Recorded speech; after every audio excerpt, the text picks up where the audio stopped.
And before I hand over to Joelle, I think Peter Holman has something he'd like to say. So over to you, Peter. Okay, thank you.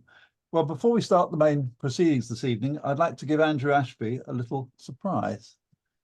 May not be such a surprise, I don't know. Some of his friends and colleagues rather belatedly realized that he was 85 last year, and it was high time. We thought it was high time we did something to celebrate him. All viol players know him as the world expert on John Jenkins and will have played his editions. And he's published no fewer than 34 editions, including 6 Musica Britannica volumes, and with one more to come.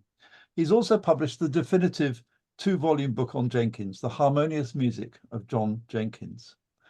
But Andrew's contribution to the Society and to wider scholarship is much greater than that. He's been the custodian of the Society's thematic index of music for viol since 1992. He took over from Gordon Dodd, and the general editor of the Viola da Gamba Society Journal since its inception in 2007. He's published a number of indispensable reference works used by everyone researching the history of English music, including 9 volumes of records of English court music, I think a lot of which he typed out himself and self-published initially. And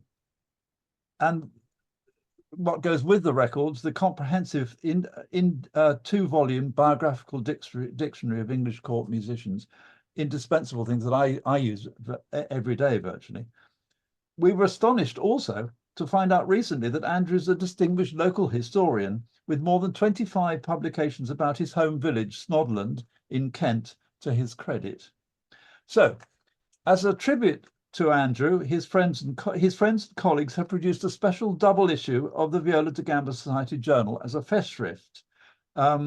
It's called John Jenkins and His Time Revisited, Essays in Honour of Andrew Ashby, and it's edited by Joe Wainwright and myself. The first part is almost ready. I wrote here will be online in a few weeks. In fact, I think it might be sooner than that because we're virtually ready to go.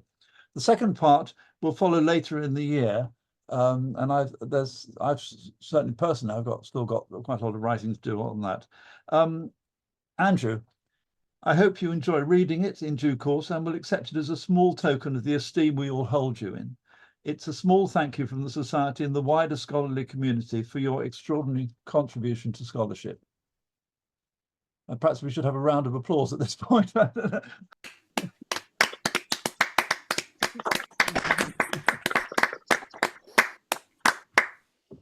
Just trying to work out all the technology here. So thank you very much, Peter. It is a surprise. Oh, good. Not a complete surprise in that I've had various hints along the way from family and friends that something was going to happen. But I'm very, very grateful to all of you for doing this. Funny enough, I've been trying to sort out all my papers, and I came across a thing by Pamela Willits. She wrote to me in 1992 when she was trying to write a book on Cosin, and she was very, very worried because she kept being interrupted by Tim Neighbour, who's Sundry Sorts of Music Books was the thing that it was being written for, that he was going to get the idea that this was for him. And she wrote to me to make sure that I didn't spill the beans, as it were. But anyway, I'm looking forward very much to carrying on, as it were, with the Gamba Society, yes, as much as I can. And I hope very much that I should be able to do that. We've got plans with Joe Wainwright and others to carry on with the thematic index and so on. And I do thank you all very, very much. And as I say, I shall look forward to reading this. In due course. And then there's one thing I need from you, which is a photograph of you. I think which ought to go into it. Right. So if you'd like to send me a nice photograph of you. Okay, I think, Yeah, we have yes, got one, we've yeah. probably got a nice one, yes. I think we can do And I should just say to everyone also that Joe Wainwright and Robert Thompson are taking over the index, and I'm taking over the general editorship of the journal, which of course doesn't mean to say that Andrew can't be involved in it anymore, but it's, he doesn't have to worry about it so much. That's right. Yeah. Well, thank you very much. It's very, very kind of you to think of me in this It's the least we could do, really. Well, thank you. I'd like to thank Peter Holman for organising the Festschrift. Add my congratulations to Andrew, and thanks on behalf of the Society for everything you've done over the many, many years. Absolutely. And we look forward to your continuing involvement in whatever way you choose to make it. So thanks very much to everyone involved. Thank you. And I see we have a hand raised by Elizabeth. Yes. Elizabeth, is there something you want to say? Yes. Well, just to say, I probably met Andrew before anybody else on the screen. When we were living in Chatham, and Andrew was not that far away, and he made contact with Gordon, my father. And I'd just like to say, if he'd still been alive, he was very, very complimentary of anything you did. So it's lovely to see you.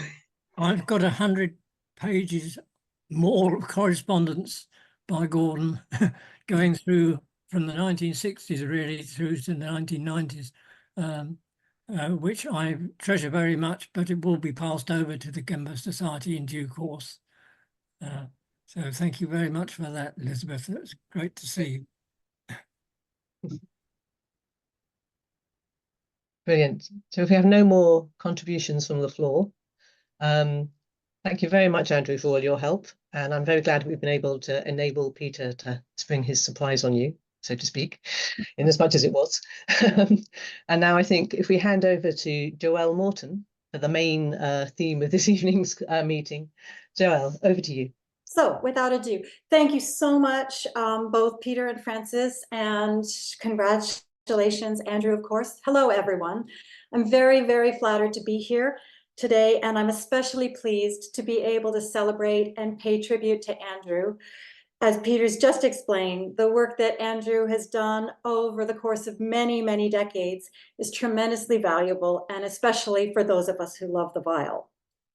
But I'm also glad to be able to thank Andrew here in person for all the help he's given me personally over the last few years, as I've been working to update a list of sources of music for the viol that are notated in French tablature. He's been incredibly generous to me, sharing unpublished information for manuscripts and details and contact information about others around the world who are working on projects related to mine. So I take great inspiration from his wealth of knowledge and hugely appreciate his kindness. Thank you, Andrew. All right. In the viol world, Morin Moret is a household name, known best for approximately 600 pieces that were published over 4 decades. The markings in his music give us information about style, ornamentation, and performance practice. As a result, Moret is like a centerpiece around which an understanding of high Baroque French viol music has been formed. Technological advances in our own time have allowed the reproduction, dissemination, study, and recording of this music so that it's now almost universally known and loved. These days, you can hardly call yourself a player without tackling the technical challenges in his music, or call yourself a scholar without speaking about his place in the viol's history. It's hard to imagine, but what if Moret's prints hadn't survived? Or if those books were still collecting dust in unknown archives? A loss of that magnitude is unfathomable. But there's an even larger collection of viol music that's all but dormant. By my count, there are approximately 5,200 pieces. The music requires a bass range viol that has to be placed into one of 59 different tunings. The tablature notation is highly efficient, informing exactly where notes are to be played, and symbols often clarify fingerings and bowings and any number of ornamentation elements. At least 26 volumes with this kind of music were published, and 103 manuscript sources are still extant. Each one contains anything from a single piece up to as many as about 275. The sources span approximately 125 years, from roughly 1590 until 1715. And they come from England, Germany, the Netherlands, France, and Scandinavia. And they represent some of those regions' most highly esteemed composers. Retuning is not a frivolity. It enables different tonalities and resonances from the instrument, and it provides comfortable hand shapes, especially when playing chords. The tablature notation allows these myriad tunings to be instantly understood and navigated. While some of the music is for a single viol, with or without accompaniments that are also sometimes entabulated, there are also a great number of equal-voiced pieces, viol duos and trios, pieces where the viol is used as a chordal accompaniment for a vocal text, or pieces where the viol is integrated as a component of a small mixed chamber ensemble. For an unaccompanied viol, there's music in tablature by Alfonso Ferrabosco the Younger, Joseph Shirley, Robert Taylor, John Caprario, Charles Coleman, William Laws, Simon Ives, and John Jenkins. And I singled out those specific composers just because I know people will recognize their names. Every one of these pieces that I've listed is in a variant tuning.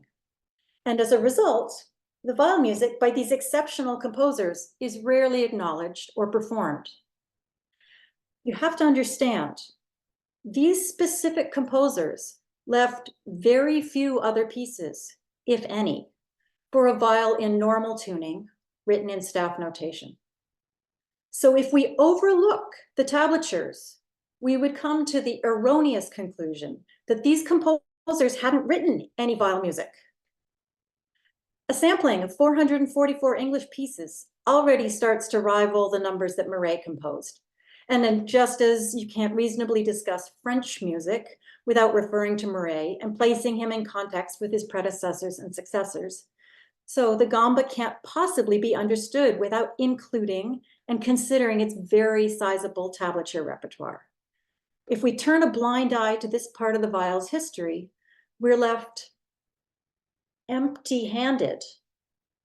Imagine no solo viol music by these 8 fabulous English composers, as well as 4,750 or so pieces that I haven't even yet described. What a travesty. We should listen to a quick example. This piece comes out of John Playford's second book. The name of the composer and the tuning for the viol aren't written on the page. So here's a perfect example of why the Gamba Society's inventories and thematic index are so essential. You can easily look it up. Simon Ives. 8 versions of it, 8 concordances. It's Viola da Gamba Society number 31. It takes a G major tuning, D, E, F, H, F. It was also known, that tuning was also known by the name Harpway Sharp. And you have to retune the viol because you have, in order to be able to play the left-hand pizzicatos called thumps that are written to occur on open strings.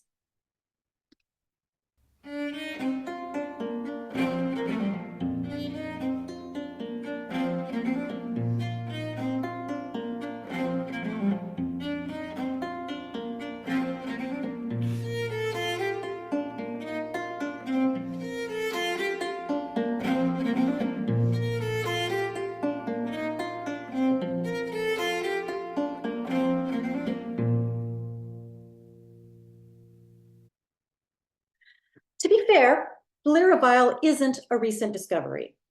Lots of scholarship has been done in the last 65 years, documenting various aspects. Articles and book chapters, dissertations, inventories, and scholarly editions already exist, focusing on different portions of the repertoire. Many of those secondary sources are now easily and electronically available, along with a great number of the original manuscripts and prints. Why then is so little of this music played or talked about in a broader context? The general difficulty, I think, lies in knowing the full scope of what exists and then knowing how to access it. Until just recently, there was no up-to-date list of sources or a bibliography of secondary materials. So the purpose of my talk today, and of the article that I've contributed to the forthcoming Festschrift, is to call attention to materials that are readily available, to discuss some recent work and discoveries, and to share a few of what I think are quite fascinating details. And I'm hoping this will inspire more people to take up the cause. The most prolific Lyra-Weill scholarship comes from the late Frank Trafficante, whose work began in the early 1960s when he was a graduate student at the University of Pittsburgh. His initial work centered on the Mansell Lyra-Weill tablature that's held at the University of California, Los Angeles. Frank had to order it on microfilm, but it's now freely available with the click of a button online. Trafficante's publications about the Lyra-Weill began before the completion of his dissertation and included a description of the printed Lyra sources, published in 1966, a discussion concerning the different tunings that he'd so far encountered in 1970, and a list of manuscripts that contained Weill tablature that was published in 1978-79. Those 3 articles remain an invaluable source of information about the Lyra-Weill, and over the decades have provided an impetus for the work of many others. Since then, the Lyra-Weill has formed the subject of, or has featured in, at least 10 graduate theses and dissertations. Articles have also been produced, especially studies of specific manuscripts, discussions of various composers and players, or patrons and schools of viol playing in different geographical regions. I've compiled a detailed bibliography listing all of those things that's also included as an appendix in my article in the Festschrift. It was Trafficante who in 1969 prompted the facsimile edition of Tobias Hume's First Part of Airs that was published by Scholar Press. Facsimiles of a few other printed materials have followed suit, as well as manuscripts like the Narcissus Marsh manuscript and the Manchester manuscript. Over the course of his career, Trafficante found that his understanding of the Lyra-Weill had changed, and he was quick to take ownership, correcting past information that he had written. The biggest evolution to his thinking was in regard to the very definition of the Lyra-Weill. In 1996, he wrote, "Correct usage of the term Lyra-Weill music as applied to a particular 17th century repertory has proven to be a source of disagreement among writers of the present day. I would argue against the inclusion to force upon that term a retrospective precision it did not possess in its own time. I found it helpful to define the term as any music from the late 16th to the early 18th centuries notated in French tablature for a bowed viol." It's now close to 30 years since Frank wrote that statement, but I agree with his definition, finding it to be logical and reasonable and accurate. My own examination of all the source material reveals that any and all other descriptors are limited in application, and I'll discuss this further in a moment. For now, it's simply important to note that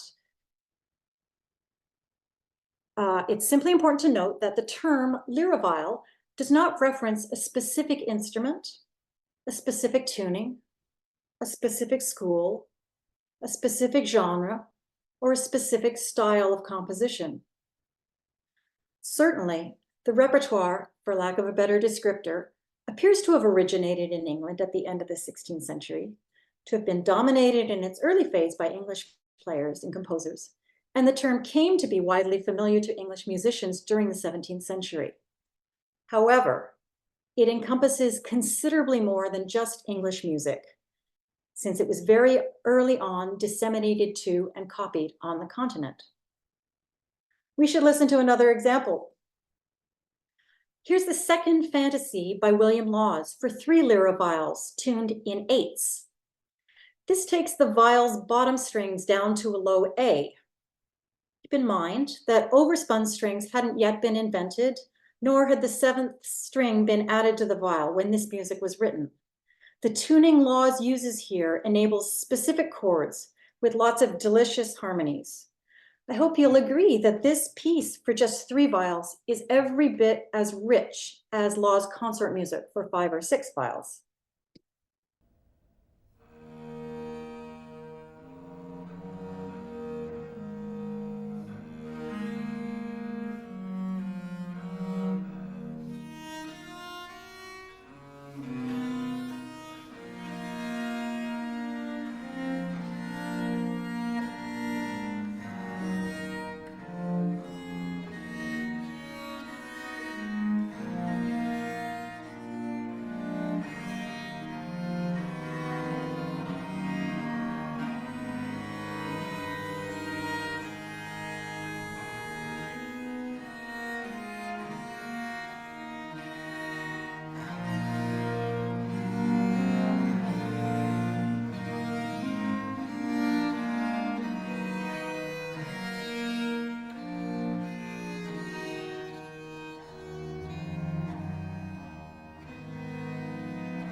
of the sources that Trafficante listed in the 1960s and 70s have changed hands or have been assigned new shelf marks.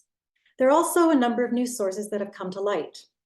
Over the last few years, I have been working to put together an updated list, and I'm very pleased that as I speak, it's being posted as part of the Gamba Society's thematic index. But there's even more extensive information that I have already compiled and made available on the European Viola da Gamba Network website. I'm grateful to Bettina Hoffman, who spent copious hours uploading the information. If original sources can be accessed electronically, links are provided to them, as well as links for any available inventories and scholarly articles. I've assigned what I feel are plausible dates for every manuscript based on the names of past owners and representative composers.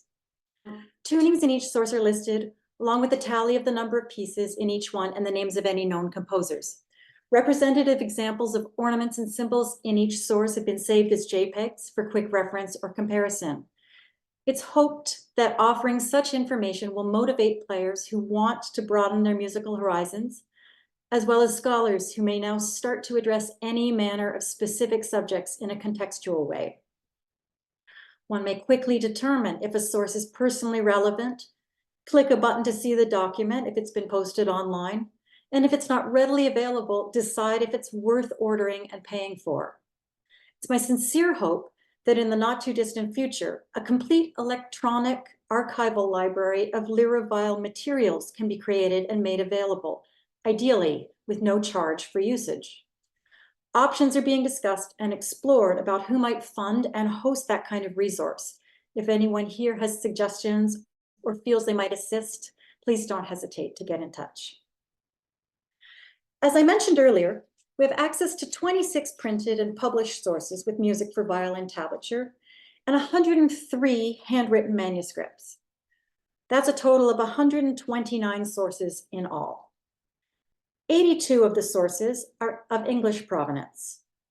And that means that the other 47 are continental or Scandinavian. Those numbers alone should immediately put to rest the assertion that the repertoire is English. The largest collection is continental. Paris Bibliothèque Nationale Réserve 1111 has 273 pieces in 12 tunings. The Manchester manuscript has 246 pieces in 22 tunings, and Oxford Bodleian's D245 to 247 has 243 pieces in 12 tunings.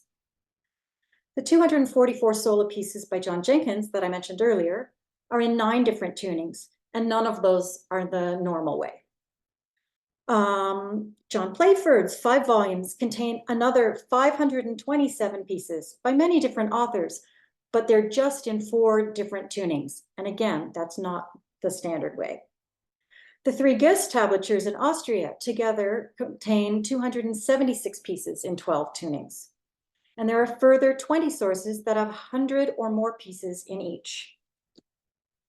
There are more than 5,200 pieces in total, although some of those pieces do appear in more than one source. 59 tunings are represented. Normal viol tuning, back then called plain way, viol way, or lute way, appears in 60 sources. That's almost half of the sources. Normal tuning with a lowered bottom string is found in 17 sources. After these normal tunings, harpway sharp is the most common, followed by harpway flat, and then high harp sharp and high harp flat. During the earliest period up to the late 1620s, the most common tunings are plain way, Ben Doricet, and Alfonso way. 26 of the 59 tunings only appear in a single source. If you were of a mind to want to explore pieces in any single one of the tunings, you could visit the ViolaNet website, where I've uploaded a list of all the tunings, naming all of the specific prints and manuscripts that have music in each one. If you wanted to determine when and where a specific tuning appeared, you could cross-reference it with my list of dates. There are now so many prints and manuscripts accessible online. You can just download and print out an entire folder of pieces tailored to your own favorite tuning. Off you go. See you later.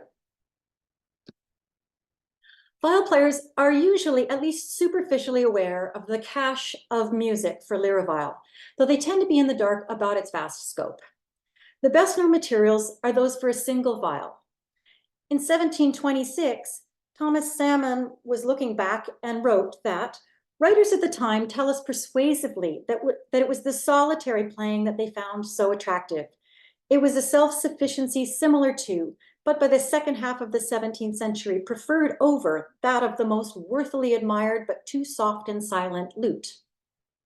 What Salmon failed to mention is that overlooking the plethora of materials that involve more than just a solitary viol would be to miss out on sophisticated music, often on a par with the very best of the viol consort repertoire. Lyra duos are represented in 19 sources with approximately 300 pieces. And lyra trios are found in 11 sources with another 170 pieces. Aside from the music by Hume and Ferrabosco, this music only circulated in manuscript form. A relatively small number of composers are represented in the duos and trios, and almost all of them were connected in some way to the English court. They appear to have been largely developed in the households of Princes Henry and Charles. In Henry's household, there was a trio of viol players, Ferrabosco the Younger, Thomas Ford, and Valentine Sawyer. When Prince Charles became Prince of Wales in November 1616, Ferrabosco and Ford were joined by Robert Taylor, and John Caprario officially joined the household in 1622. Not all of the lyra duos and trios survive with all their parts intact, but there's certainly enough that are complete to be worthy of investigation. Some pieces that we know as duos and trios also circulated in forms for a single viol, for example, music by Hume, Ferrabosco, and Ives. So even without all their parts, this music can often be found to function quite adequately in a smaller scoring. This pool of material contains challenging and exquisite music. Almost all of these pieces require a non-standard tuning, but good performing editions already exist and are just waiting to be played. From lyra duos and trios, it was a logical step to incorporate the instrument into a mixed ensemble. Peter Holman has suggested that John Jenkins probably invented the lyra viol consort, since he seems to have been the leading contributor to the genre. Over 60 of his lyra consorts have survived intact, and many more are known to have existed, but are now lost or incomplete. We should listen to one. Here's the Echo Coranto from a suite in D major for treble, lyra viol, melodic bass, and keyboard. You'll hear that in this kind of setting, the lyra functions as a secondary melodic instrument, as well as filling out inner voices, since there are other instruments that play the bass line.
Besides John Jenkins, there are pieces for the lyra viol in a small mixed ensemble by Christopher Simpson, George Hudson, George Loosemore, and John Birchenshaw. This is yet another very thought-provoking and satisfying repertoire, and they're good published performing editions for most of these lyra consorts. To the types of music already mentioned must be added a category of vocal music. Even before the pieces for a voice with viol accompaniment, there are transcriptions of songs made specifically for a viol. A dozen manuscripts contain instrumental settings of German, Dutch, Danish, and Swedish psalms, hymns, and chorales, purely for lyra viol. Here's the Lord's Prayer from an early Dutch manuscript. We must, of course, not overlook all the cognate versions of pieces like Dowland's Flow My Tears, that appears in 3 different settings for lyra viol, and variation sets of popular vocal tunes like Put Up the Dagger Jamie, that exists in viol tablature in 8 different versions. 20 tablature sources have genuine songs for voice with a viol accompaniment, starting from the very first printed book by Robert Jones. In 1601, he published a collection of 21 songs or airs for treble and bass voices with lute and lyra viol in Bandora set accompaniment. In British Library Egerton 2971, there are 4 gorgeous and highly embellished Italian songs based in part on Giulio Caccini. Songs appear in both of Tobias Hume's published volumes, and I think Hume merits special discussion because in modern times, so many people know his name and his music, even if they know little else about the huge lyra viol repertoire. His music is charming, and much of it is for a viol in its normal tuning. So I look further afield. Well, because unlike other sources, Hume's music has no fingerings or bowings or ornaments. His instructions are conflicting and confusing, and most of the quirks that he requires are not substantiated in any other materials. If Hume is all that one knows, one is almost certainly to form a distorted picture of the lyra repertoire. Hume's volumes are 2 of only 3 sources that require a G-tuned instrument, and yet that size or tuning does not work for all of the pieces that he includes. In the 1605 print, he does not specifically address viol tuning. Most of the music is for a D instrument, and that becomes really evident because the 26 pieces that are in staff notation go down to low Ds. There are also 3 vocal pieces where the viol must be tuned in D in order for the tablature to work with the staff notation part that's for voice. There are, however, 2 vocal pieces in that volume, the Soldier Song and Fain Would I Change That Note, where a G instrument is necessary without any comment. That book also has a lesson for the lyra viol with 2 trebles, where the treble viol needs to be in Bandora set tuning. It's the only piece I've ever encountered anywhere for a treble viol being required to play from tablature, let alone in a variant tuning. 2 years later, in 1607, Hume includes specific instructions for his instrumental duos, saying they're intended for 2 G-tuned instruments, but with the staff notation accompaniment to be played on a D-tuned bass.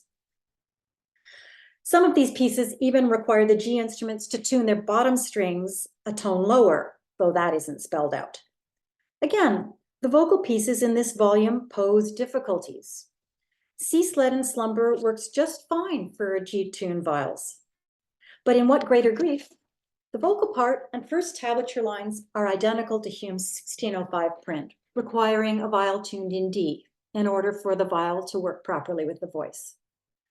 The new 1607 print adds an additional lyra part as well as a bass part. Here, the new lyra part aligns just fine with the first 2 parts, again implying a D instrument. If so, the bass part needs to be transposed down a perfect 4th in order to function properly. And if you do that, the bass part then has to go down to a low A. On the other hand, if the bass line is left as it appears, and one uses G-tuned lyras, then the vocal part has to be transposed up a perfect 4th, and that puts it into a very high register with high B flat. There's no simple solution here. Both ways have serious problems. There are two pieces in Oxford Bodleian's Marrow manuscript D245 that require G-tuned viols, but these are specifically marked for tenor viols. Apart from these things and a fleeting appearance in Thomas Robinson's 1603 book, no other sources confirm or substantiate the use of a G-tuned viol. Two early publications require the viol's top string to be tuned to E. That's Robert Jones in 1601 and John Maynard in 1611. But then again, there's also a manuscript dated 1639 with pieces by Simon Ives, where the viol is instructed to tune its top string down to a C. Well, I have now mentioned all of the historical evidence. There are absolutely no other sources that definitively require an unusual tuning for the top string. No matter the specific size of the instrument or tuning or scoring for the piece, it seems that D was in all but a very few instances the usual pitch for the viol's top string. No matter the precise size or nominal pitches, wide tunings for the lira pose a technological difficulty because they extend the compass of the viol's outer strings to as much as 2 octaves and a fifth. Wide tunings appear in the earliest sources and greatly predate the invention of overspun strings. This implies heavy, pure gut bottom strings. Modern players sometimes argue that the top string can generally just be raised a step or two, and that allows for just a partial lowering of the bottom string. Even so, this feat is generally not possible for modern viol players whose top strings are scaled carefully, already fairly close to breaking point. Did players at the time employ lower tension or a lower pitch standard? Tricks like that are fine for solo viol music where the specific nominal pitches are not necessary, but they become impractical and impossible in the many pieces where the viol is scored with voices or other instruments. By the second half of the 17th century, borders between staff notation and tablature start to blur, especially for music in normal tuning. Some pieces exist in both forms, for example, by Saint-Colombe, Dumachi, August Cunel, and Johann Schenk. For those who take exception to the inclusion of high Baroque French or German music as part of the lira viol repertoire, one need only step back across the English Channel and consider Christopher Simpson, active around the same time, best known for his instruction manual, The Division Violis, published in London, 1659. Of course, he also left us many staff-notated divisions on grounds. But in 1678, Simpson also published 6 pieces for an entabulated viol in normal tuning with a staff notation accompaniment. He also left in manuscript 15 pieces for solo lira viol in 5 different tunings, and 26 pieces in 4 suites of little consorts, and none of those are in the normal tuning. Should entabulated music be excluded from the lira viol list just because of nationality or because the composer left materials in staff notation? Or should staff notation pieces by those same composers also be considered part of the lira repertoire? Neither, in my opinion. Better, I think, to allow the use of French tablature to speak for itself, if such a setting exists. Tablature for a viol dwindles and comes to an end early in the 18th century, but with manuscripts that still show awareness and characteristics from the earlier repertoire. Traficante's categorization for tablature as the single defining element enables a clear terminus post and antiquing. The inclusion of known and beloved French and German music as part of the lira viol repertoire may prove unbelievable or unsettling. But just as the term lira viol doesn't reference a specific genre of music, neither may we set apart French or German music as specific types. It's more prudent, I think, to consider these as part of a changing tradition, starting when the bass viol features increasingly became more standardized and when players were more frequently educated to read from staff notation, but when tablature remained well understood and a very efficient system of writing music, no matter the tuning. This is explained really clearly by Dumaschi in the preface to his 1685 Pièce de Viol. He writes, "Several people of merit have asked me why up till now no one has published in France a book of pieces for the viol. The principal reason, in my opinion, is that some want pieces in staff notation and others in tablature, and this would necessitate a double expenditure, whereas with other instruments, one or the other would be sufficient. To satisfy the curiosity of those who are in doubt, I say that one can learn to play much better by tablature than in staff notation. It's known that music is subject to various key changes, that one must observe flats and sharps, and in addition, unisons, not only on the open strings, but also on those which are not. Furthermore, very often these notes should be doubled on those strings which are open, and one quite frequently encounters chords on the same string which are necessary to make on others. This causes great confusion, especially to those who are beginners, and discourages them. For this reason, tablature is used for pieces on instruments that make harmony, since all these difficulties are not encountered. This method puts a person in a position to practice from the very first lesson, since one can learn tablature in a moment. The shortest way is always the best.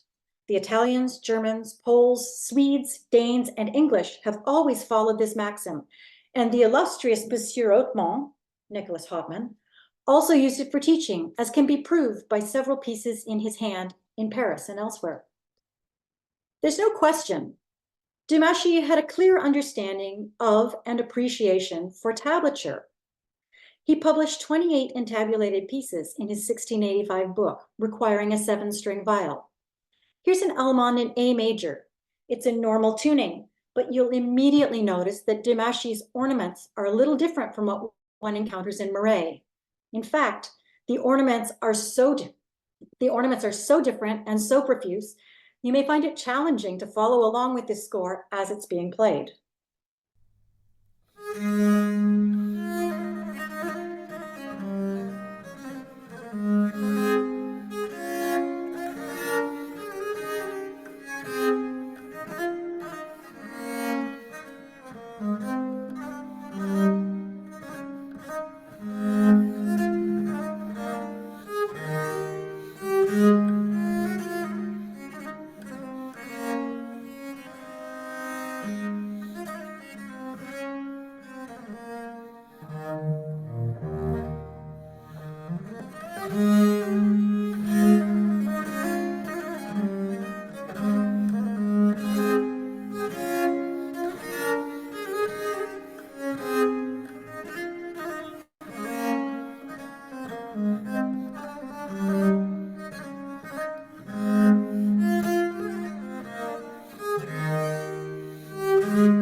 True to Dumaschi's claim, French music appears in various tunings in many tablatures and extends across much of the lyra repertoire period.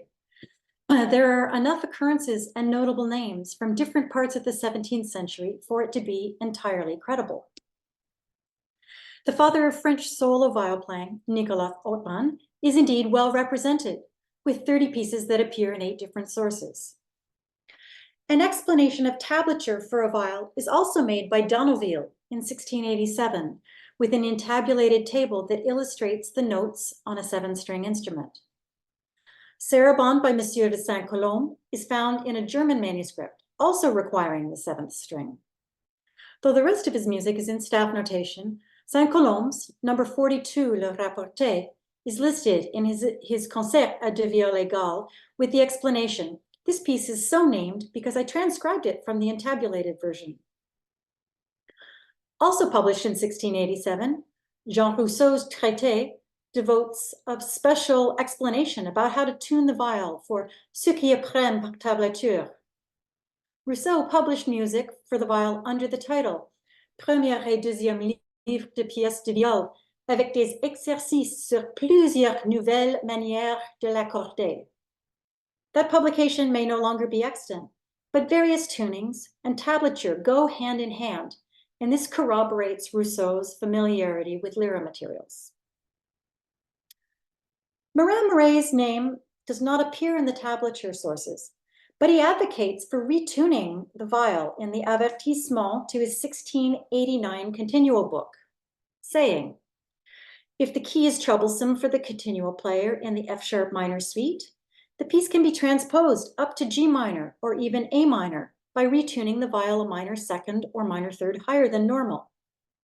By doing this, the viol player retains the same hand position and obtains the same resonances that Moret intended, while the continual part is placed into a more user-friendly key."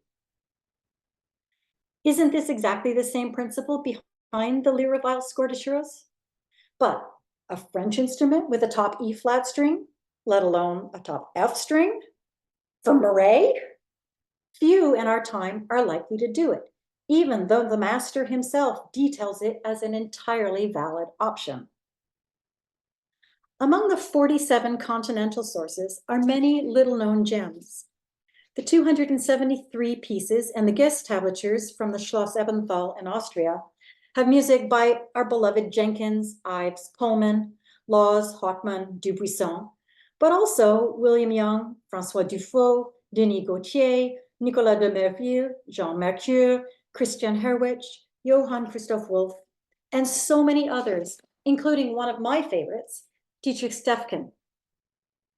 Thinking that lyra viol music is primarily English, many players and scholars miss out on the treasure trove of music by highly competent composers, but ones whose names may not be especially familiar.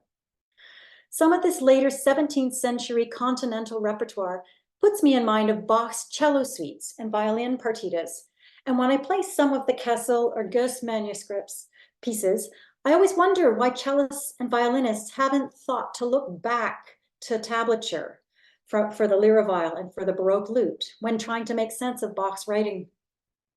I guess the tablature repertoire is so little known that no one thinks to make that connection.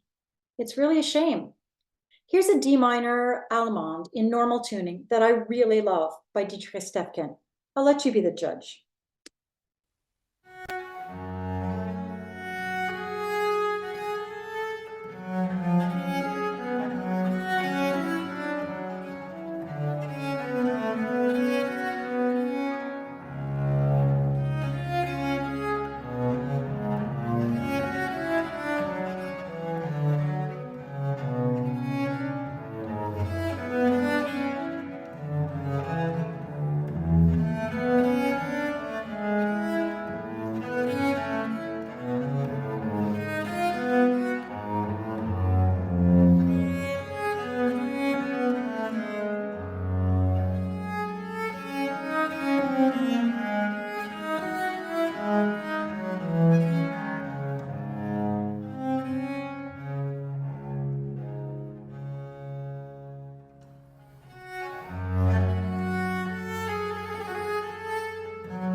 The last thing I should address today is ornamentation. It's unfortunately a subject that I couldn't do justice to, even if I gave it an entire hour in its own right. This is the ultimate quagmire. Ornaments are not standardized in viol music, or in lute music from the same period, or across different nationalities. The same symbol can mean different things to different people, and different symbols sometimes seem to indicate the same grace, even within the same manuscript. A lot of music bears no symbols whatsoever, but then appears in concordant sources with all kinds of ornaments. There are very few lyra sources where symbols are listed with names assigned, and even fewer where those symbols are clarified in musical or verbal terms. For now, I'm busy trying to compile information. I've started to catalog what symbols look like according to when and where they were written, in order to compare them with other sources that have a similar graphic symbol. Hopefully, it will eventually be possible to assign a historical name to each and to explain exactly what various things mean at any given time. But that's my work in progress. There's a pavan by Joseph Shirley that appears in 3 different early sources. The musical settings are in close agreement, but the earliest setting from the Ballot Lute Book has no ornaments at all, whereas the other 2 versions have lots of ornaments, and they tend to appear in the same places. The problem is that the symbols are not all the same. There are many places where the Christ Church manuscript has 2 dots under 2 successive notes that probably indicates a hooked pull bow. And you can see that in measure 2 and measure 4, for example, in the middle line. Compare those spots to the Marrow version, where those figures are usually connected with the proper slur. All 3 of these sources are quite early. Ballot from the first decade of the century, Christ Church probably written in the hand of Robert Taylor from around 1620, and Marrow probably notated in the late 1620s or early 1630s. These ornaments and symbols aren't described by name that early, let alone telling exactly how they should be played.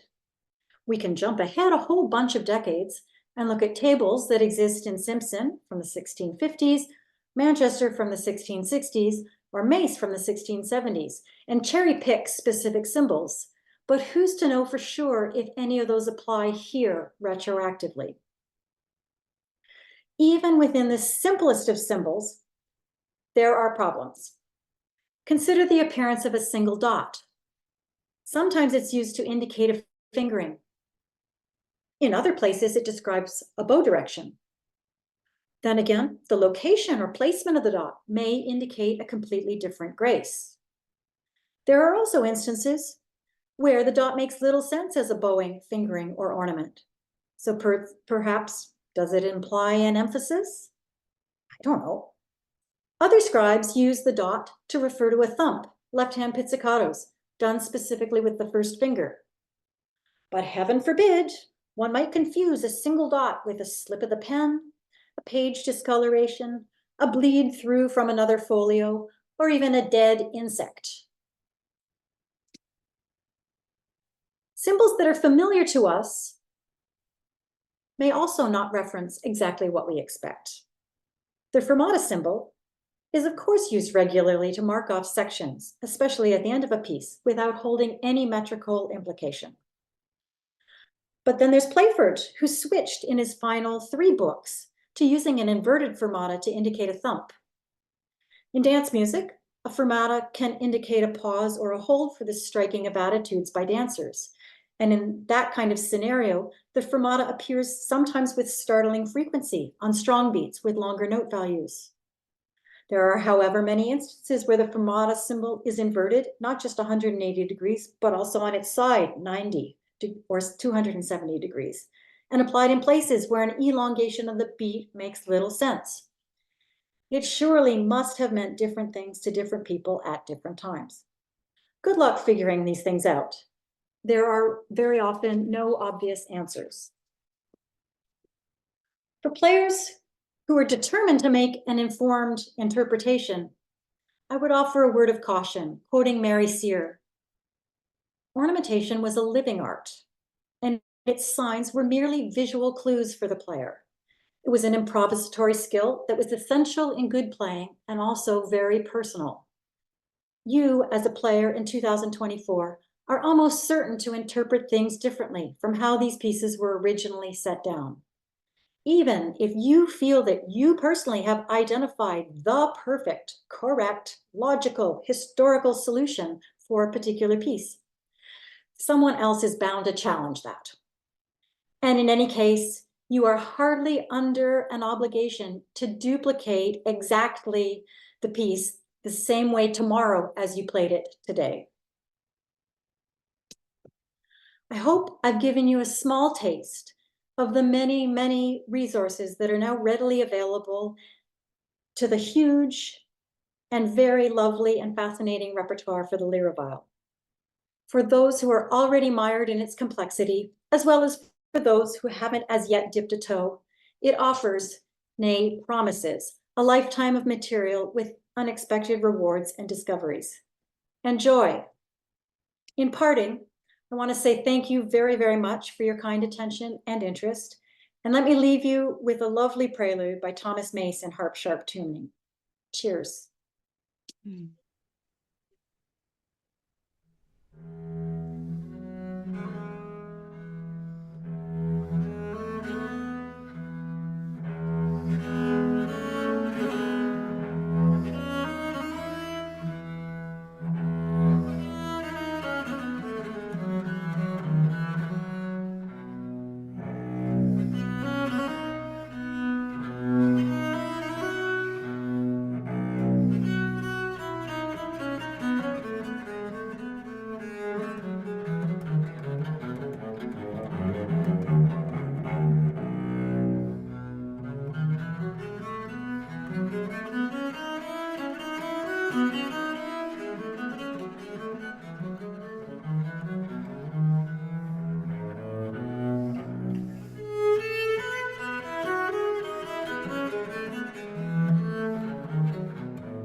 Thank you so much, Joelle. That was absolutely beautiful. I see we have a round of applause from various people in the group. If anyone has any questions, then we can take those now, I think, if that's okay with you. That'd be lovely. I'd be happy to. Who has questions? Who has questions? Are there any hands up, virtual or physical hands up? So I think David Safra had a question that he mentioned in the chat. David, if you're still on the call, do you want to? Totally. Yeah. Now, since we were just talking about ornaments, there are certain ones that come up so frequently. One, maybe two, just not just for Joelle, but for everybody else that's here that encounters the juts. You have a slur, and often they're intermixed. There'll be a long slur with many notes, and then they'll also be slurred with dots. They take the trouble to put dots under every note. And that does not seem like typical viol playing at all that many of us know, to be taking the bow and re-articulating. But I'm just wondering how literally we should take that, since it comes up a lot. The other one I'm wondering about also is the pound sign. There's some pieces where it comes up a lot. I've noticed that it doesn't seem to come up on an open string. So I'm wondering if that, in some certain situations, it's such an important ornament, it comes up in slow pieces. Right now I can't think of the one, but I'm wondering how people solve that problem. I myself find myself vibrating left-hand vibrato, but I think other people do a bow vibrato when they see a pound sign, but especially the juts. I wonder what people do. It's in Manchester quite a bit. Anyway, that's I'm wondering how other people approach that. Would anyone care to reply? I have to confess that this has all been fascinatingly new to me, so I have never tried, so I can't tell you what my approach would be. Does anyone have one? Or have we all been unable to decide what we think on those ornaments? Elizabeth is nodding along. I get the feeling that nobody is going to dip a toe into that question, David, I'm afraid. I'll bet there are a number of us that know what I'm talking about. Though it's like, what do you do with this? And there are many other. That's why it's great that Joel that you've accommodated her to present this, because there are many things that we deal with all the time, and we're dealing in a vacuum, in isolation. So I hope we get to do more of these. I'll just add further to that. By the time we get to the Manchester manuscript, that does have a table with ornaments named and illustrated. Of course, then you have a sense of how to approach his music, but he was writing things down in the 1660s. Some of those pieces date from decades prior to that. A composer like Gerard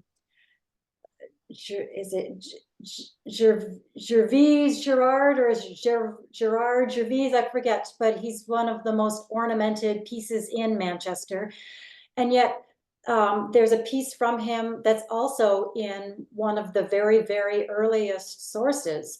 So we have music that was passed forward through the decades, being played by successive generations, probably played in a different manner by successive generations. But the question is, do you want to play it as it was notated in Manchester, or if it originates from 1604, do you want to play it in the 1604 version? I don't have a solid answer for that. I just know that I'm going out of my way right now, because it's such a complex issue to assign names and to assign definitive symbols to any specific succession of pitches, shall we say. So I'm going out of my way not to name them and not to be specific, because it's very easy to then get locked into it. So you see a sharp sign on the page and you immediately think what you've been told is the correct interpretation of that. And the evidence is just that that particular sharp sign can mean different things at different times. So I'm trying very hard to not call it by a historical name until I've sorted out some of the other bits and pieces. Thomas, do you have a question? Just a very quick one. Is there any comparison that's feasible with virginal music, or with even German organ tablature, or anything else that might help us decode some of these ornaments? Absolutely. I mean, in my own work, I have been compiling every source that I can from the same time period as the Lyra repertoire, looking at who used what symbols when and what they called them, and if there are any examples. So from plucked instruments and keyboard instruments and bowed instruments. And there are, you know, we can count on almost one hand the tables and useful material for specifically written for the Lyra viol. But if you then add into it, especially the lute materials, you start to find a lot more usable kind of information. Do we have any other comment or questions?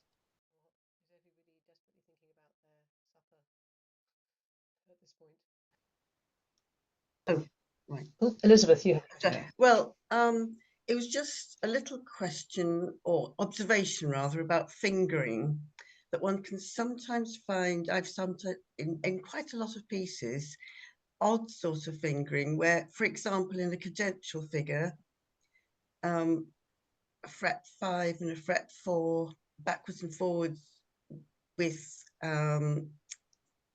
say with quavers, say, which, sorry, I should have said that the other way around. You get an open string and a fret 4 over and over, when we would use 5 and 4 if we were trying to make it sound good. Absolutely, and that elements of performance practice, especially such as that, are fascinating and so valuable. It's one of the main reasons why looking at the Lyra repertoire is so valuable. It really gives you a sense of how they played it in ways that we tend to approach in a different manner nowadays. Because one thing one can gain from it is the number of open strings that were used when one might have told somebody to use a stop note. But it does feel odd to play a cadence with the open string and fretful backwards and forwards. And I'm afraid sometimes I've cheated. I think we must always be aware of the fact that even though we're looking back at it from a historical perspective, there's no single way of doing any given thing. They were human just as we are human. And just as one person might choose to play a fingered note and another person might choose to play an open string, and you could debate it over a pint at the pub afterwards, you know, there's not one correct way of doing it.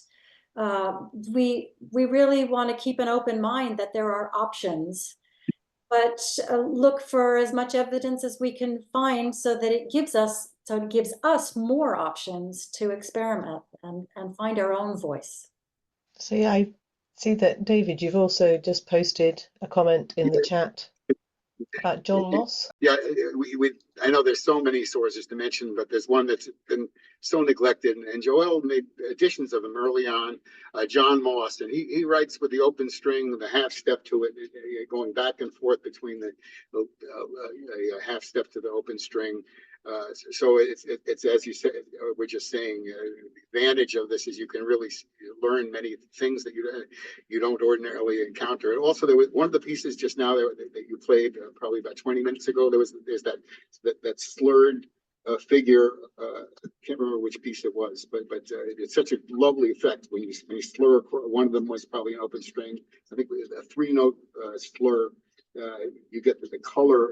It's really something that I guess it doesn't come up in consort that much because it's not that as useful. But anyway, John Moss, it's a great collection, and I hope people will start picking it up eventually, because there's not a good complete modern edition of that available. So, but the original is pretty good. It's very good, actually. Lovely, thank you, David. I see no more raised hands. Nobody trying to catch my eye. In that case, I think, if no one has anything else they want to say, that we should probably call it a day. Thank you very much, Joelle. It's been an absolutely fascinating session. John, you've unmuted. Does this mean you want to say something? Well, I just wanted to thank everyone that had contributed, and particularly Francis, to you for organising today's meeting and for chairing it so smoothly. So it's been a really interesting meeting. I wasn't aware, of the number of sources out of England, and I think, Joel, you've opened up a whole new area that we do need to take more seriously. So thank you very much for that. Thank you. And just in parting, I want to say again, congratulations, Andrew, and heartfelt thanks for all that you've given us over such a long period of time. Very best of enjoyment for your retirement. I hope that it gives you time to pursue lots of things that have fascinated you for ages and just haven't had time to deal with. Yes, definitely. Thank you so much. Okay, thank you very much. Very kind of you to mention me. There we are.